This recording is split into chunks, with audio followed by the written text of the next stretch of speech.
Welcome to Chik Chat, the podcast where the girl with many titles talks about life, the good and the bad, and everything around it. We're going to sit, chat, share life stories and experiences, from business to relationship.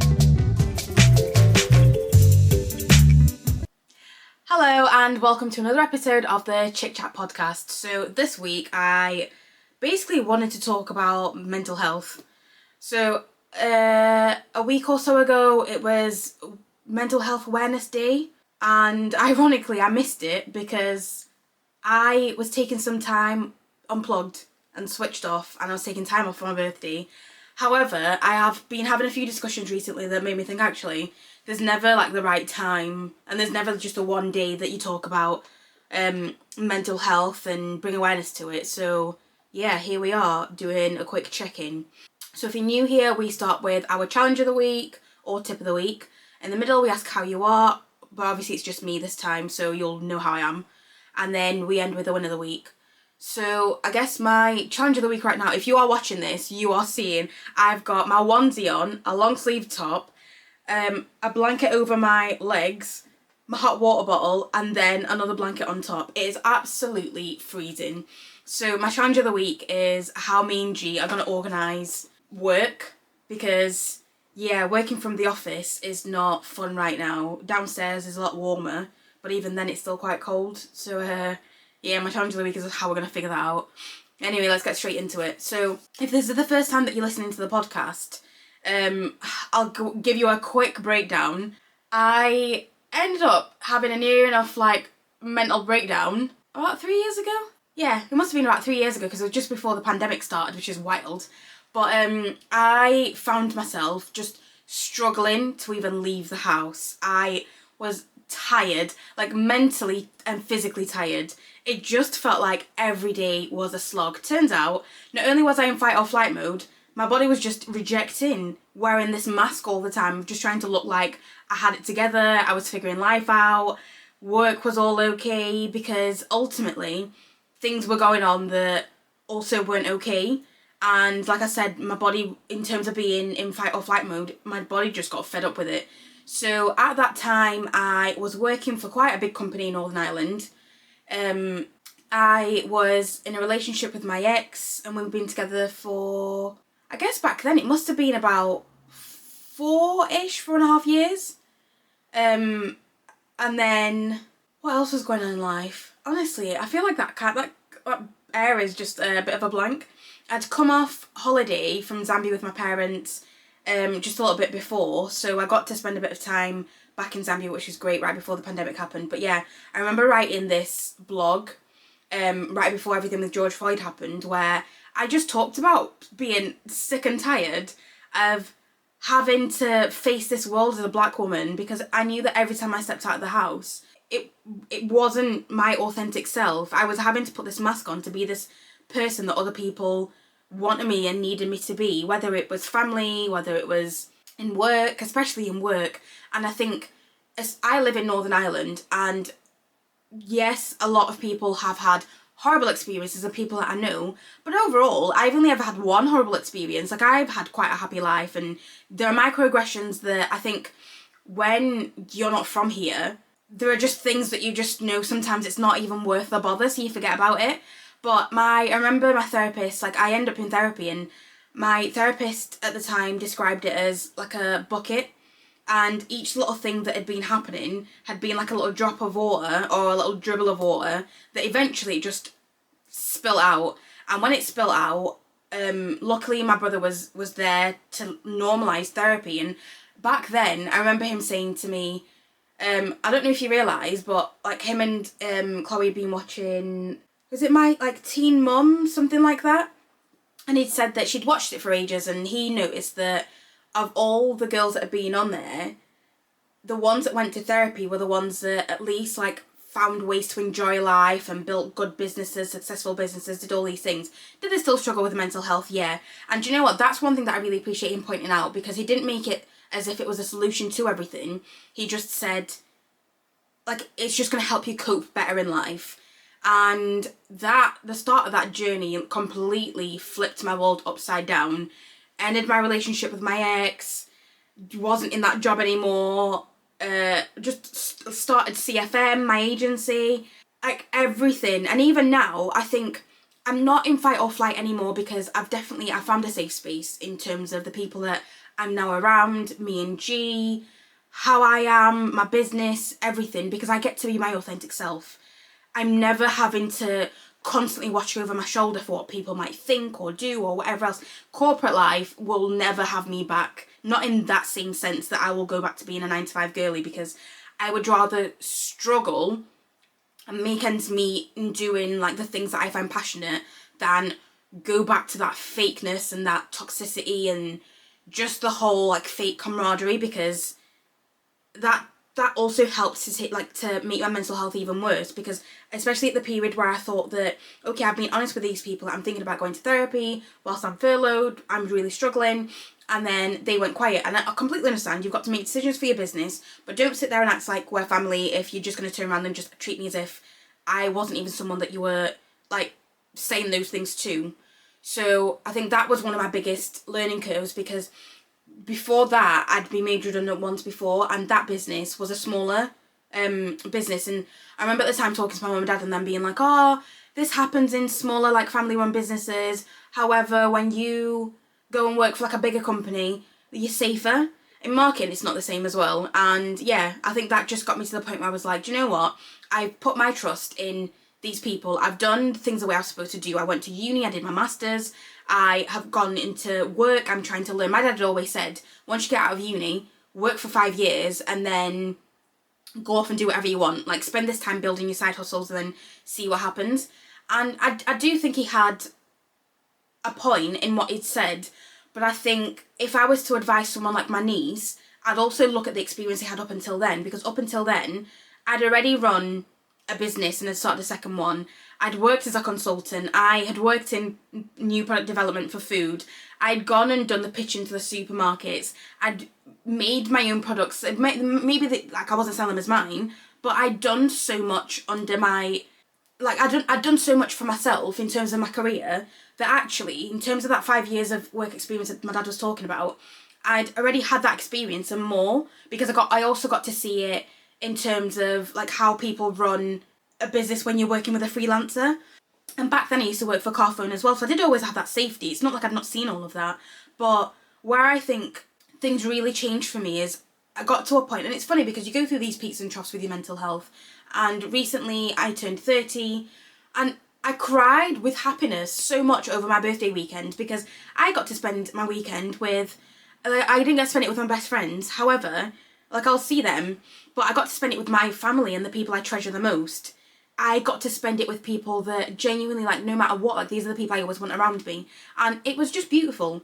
But also, a bit of me was crying out of sadness, because in the last few weeks I've been struggling a little bit mentally. I know the seasons are changing and so on.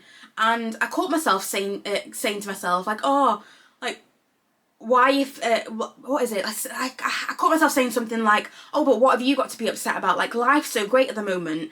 And I was like, why are you speaking to yourself like that? What is going on? Do not speak to yourself like that, because you deserve better. Like, if anyone understands mental health, like you do, you should. You live with someone that also suffers from depression, anxiety. And that was kind of one of the things that made me think, like, we're even harsh, like, we're harsh to ourselves, never mind what society thinks. And that's what then made me think, do you know what, like, shut up.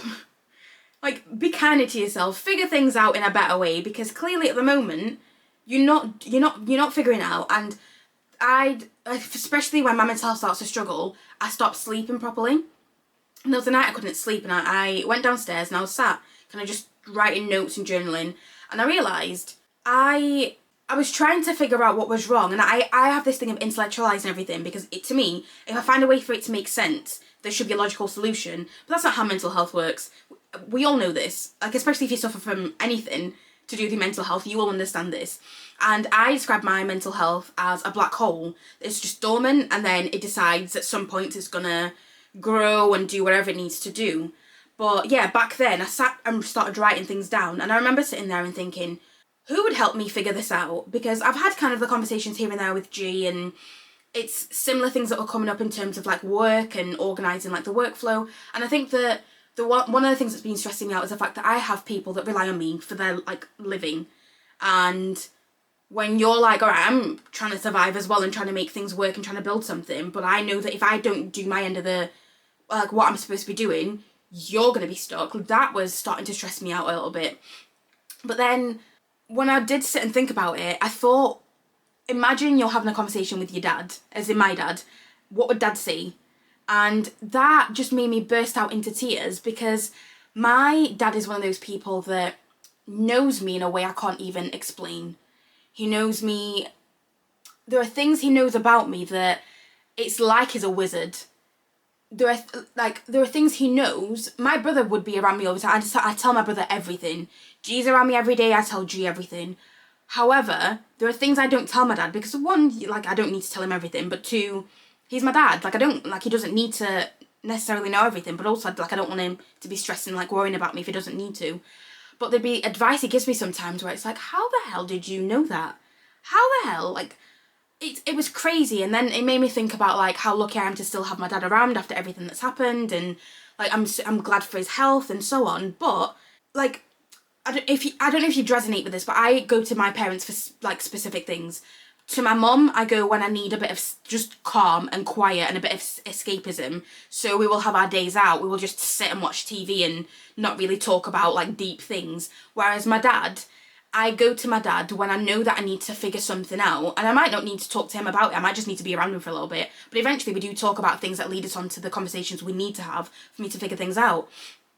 And when I thought about it, that's what made me, like I said, start crying, and made me realise that actually the way my dad approaches things and the way that he speaks to me, I can help myself in the same kind of way. But how lucky am I to have someone in my life that is such a positive person in that sense, and is someone that has such an effect on my life that it can be so powerful. And when I did think about all of that, I then thought to myself of something that my dad had said to me a long time ago, that for me, whenever I hit these periods of depression, anxiety and so on, it's because things aren't working out the way that I thought they were going to work out. And I sat there and thought, okay, if things aren't working out the way that I thought they were going to work out, that's not a big issue, but where did I think I would be right now? What did I think I was doing? What's different? And don't get me wrong, like, I'm still trying to figure out on my feelings, and I need to sit in my feelings. And I think when I was talking about intellectualizing things, well, one of the things that I do, sometimes you just need to sit in your feelings. You need to cry, you need to be angry, you need to do whatever. But I try to skip those bits by intellectualizing it so that I can make it make sense. But sometimes it's not going to make sense because it's your body. And I know that I do still need to sit and be in my feelings, cry, do whatever. But it really helped me at that point to get that bit of clarity that, okay, maybe things might not be the way that I want them to be, but it doesn't mean that everything's gone to crap. It's just different. So when I think about, like, being with G now, at one point I turned around and said I didn't want to date someone that also had mental health issues because I thought we'd trigger each other. And I remember sitting with my therapist and going through all this, and she was like, okay, that's fair enough. And then, but that's because I'd like talked to some people where I was like, yeah, definitely wouldn't work with you. And then a few weeks ago we were filming for Life Actually, and the producer asked me, what's it like working with my partner? And I sat there and was like, what do you mean, what's it like working with my partner? And realised I work with G. Like, I talk about all these things I want to give him and so on, but the reason why I think I've been in such a good place has been because I started going on solo dates, I started therapy, I started a lot of things that put me outside of my comfort zone but got me to know me. I went through a period where any little decision I was making, if I wasn't sure, I'd pick my phone up, speak to my brother and be like, am I making this decision because of me or because of family members? Like, what's going on? I need help. I need someone to help me figure this out. And I think if it wasn't for me back then starting to set such firm boundaries, I wouldn't be where I am now. And in where me and G are, and the fact that I date and work with someone that, one, has her own 9-to-5 job, two, also, like, his depression is worse than mine. He has had his depression since he was a kid. Chronic depression, it is more severe than mine. Like, I could go through periods where I'm like, I am fine, I'm on top of the world, I'm happy, this is great, and that black hole, I don't feel it. Whereas, even over my birthday, like, I was in a room of people I loved so much. However, there was still this sadness in me where I could feel that. I could feel the pain and the frustration of being like, of all the times for this to be doing what it's doing. But again, it makes sense. I'm in a new transition in my life, I'm doing new things and so on. But that's why I really appreciate the relationship that me and G have, because it's so effortless. But again, if I hadn't put the things in place, because I always try to remind myself, yes, G has come into my life and has helped me do loads of things because he's such a great partner, but my family, my friends, me, I had to put a lot of things in place to make sure that I wasn't accepting the bare minimum anymore. I have distanced myself from friends, from family, from people that I still love, but that just aren't good for me, that aren't good for my mental health. Because I'm important, I matter. If you're not going to give me what I need, it doesn't mean I don't care about you anymore. I'm just going to give you what you give me. There's no animosity about it. There's nothing. There were still maybe some conversations I would like to have, but I might not be able to have them. I've got to find a way to accept that. And this was one of the conversations I had over my birthday as well. Because there are people I care about where it's like, you are family and people I love, but your energy's not good for me. And I think those are some of the things that the more I look at what I'm building on my own and with G, the more I'm starting to realise that, yeah, things might not be the way that I thought they were going to be, but that's not a bad thing. Like, I appreciate the fact that I've been loved by the men that I've been with. I have 2 exes before G, and my ex before G, we were together 5.5 years. You will see him documented all over my social media, my blog, everything. It wasn't the healthiest of relationships, especially towards the end. However, he loved me, and I know he loved me, and I know that the reason I walked away was because I knew that he wasn't going to he wasn't going to sort himself out the way that I was willing to sort myself out and move forward. And that was a decision that I made that I don't regret whatsoever, because every difficult decision I've made, I've been rewarded tenfold. I walked away from 5.5 years to find a man that after a year and a bit, I'm like, you're my person. I can't wait to marry you. I can't wait to figure life out with you. I don't need to have it all figured out and I don't need to know it all, but you are my person. I want to keep doing things, but with you, I'm going away soon, and I'm sad because it's not going to be with G. But also, I really appreciate, like, I've talked to my brother, my dad, my mum, my niece. My niece has had such a massive effect on my mental health and my life in general in such a positive way, because between my brother, my sister-in-law, my niece, and that little, unit and that family unit, I look at that and just go, I love those guys so much. They give me a reason to keep going, to keep trying, to figure things out. But my niece has loved me for just being me. And it's doesn't need to know anything else I do outside of here. But I joked the other day and I put a TikTok up saying that I am, I'm the bougie auntie, the rich auntie vibes. That's me. Because all she knows of me right now, she associates me with planes. Whether she's coming here or I'm going there, it's all, there's a point where I'd been over that much that she thought that I just lived there. And it's like, no, she's in another country, literally. But those are the things that I really appreciate, because the more that I've done difficult things, I've focused myself on good energy, and that energy has then got me to just a happiness that even when my mental health isn't great and I'm going through a difficult period, I've still got so much to be grateful for that, I can't even put in words. But like I said, I have had to cut people off. I have had to make difficult decisions. I have had to do things that have made me so upset and even more depressed in that period of time. But it's been completely worth it. So yeah, I suppose this is just my way of talking about mental health. But actually, all of this started off because of what I was seeing on social media. And even this, I'm thinking now, I want to link this to something I want to do outside of this. And even the title I think I'm going to use for this podcast, it is Social Media Saved My Life, because social media allowed me to see how other people were living, and the fact that how I felt, how I looked at the world, how I was in terms of fight or flight, that was okay. My blog, I talked about, the blog I did before the pandemic happened, that was me finding my authentic self. I have used social media to help me find my tribe and my authentic self, my community. But in that as well, it's helped me with the people in real life that I know those people in real life, but do you know, the people I physically see. So I definitely feel like, is this catch when I'm talking about how my mental health's been, even when I'm feeling down about everything I'm doing is going on social media. I talk about all still on social media. everything I am looking at that makes me go, okay, I can achieve everything. I'm doing a 30-day challenge at the moment, where my aim is to get to 50k in 3 months. Being a Lulu is a Salulu. Where did I get that off? TikTok. My mantra for the next year. That's my year of, for the next year, my personal one. But these are the things where I look back and I just, one, I'm grateful for the people out there that did spend time online talking about things like this. And this is why I wanted to do this podcast. Because like I said, your mental health isn't just about that one day where everyone's aware of it. People live with this every single day. My anxiety got me to a point in the past where I couldn't even leave the house to walk across the street, to walk down to the shops. I couldn't speak to people, I couldn't return texts, I couldn't eat.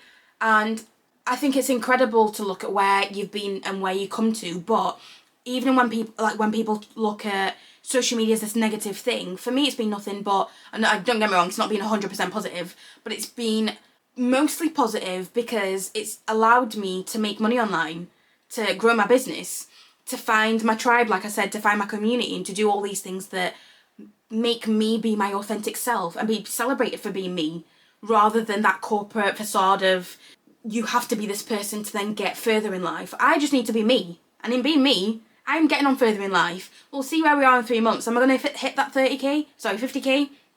We'll see. But I know I'm going to be a multimillionaire. I know that at some point my niece is never going to have to work. I know that my brother's going to be comfortable. I know that my parents are going to be, they're comfortable now, but I will be able to treat the people I love the most into the little things. Like, I get to do some of those things now. I got my best friend to come over and do I had content to create for a brand this year, and I flew her over, and a partner, because I wanted to see her. And I was like, stuff this whole, we see each other once a year. I'm not, even though you're one of my oldest friends, we barely have any pictures. Wherever I can find those little things I can do to get the people near me that I love, I will keep doing. But I do that because of social media. So, yeah, I suppose in parts, one, social media saved my life. But two, social media has opened the door to the next step of my life as well. And all these things that you guys see and will be seeing, that is because of social media. I met G because of social media. I was just thinking about that. That's wild. Yeah. Even now where, I struggled to get out of bed this morning. It was really hard. Me and G both struggled. But it was just nice to spend a bit of time just to be like, do you know what? I'll just lay here and talk for a little bit. But, like I said, I'm not at a period right now where I'm feeling completely myself and completely happy. But that's okay. This is a part of it. And, yeah, I'm really excited to see where social media keeps bringing these types of things in my life, because I've got so much to be grateful for. And, like I said, we don't focus on mental health just on one day. This is everything. That's why this podcast is the way that it is, because I don't want it to be a mental health podcast, but I know that it's a part of my everyday. So I always want to make sure that I check in with everyone that's on the podcast, whether it's me, whether it's G, whether it's another guest, in terms of how they are, and know that someone cares, because it only takes one person to listen to this, to watch this, to subscribe, to know that they're not alone in how they feel. They're not alone in where they are in life, and there are places and people that will be there for them. So yeah, let me quickly end with my win of the week. What is my win of the week? Oh, this one's actually really difficult, because over the last few weeks I've made changes that have been great wins. Do you know what? My win of the week at the moment, I'm putting in that every Tuesday I'm blocking out altogether, even for the team, is definitely self-care day. But every Friday I'm blocking out so that I can focus on the higher level stuff in the business and making that money and doing whatever we're talking about and building it. So I'm really proud that I've carried on to set those boundaries, not only with myself, but with the team, with clients and so on, because that's why the business is growing. So yeah, that's a great win of the week, actually.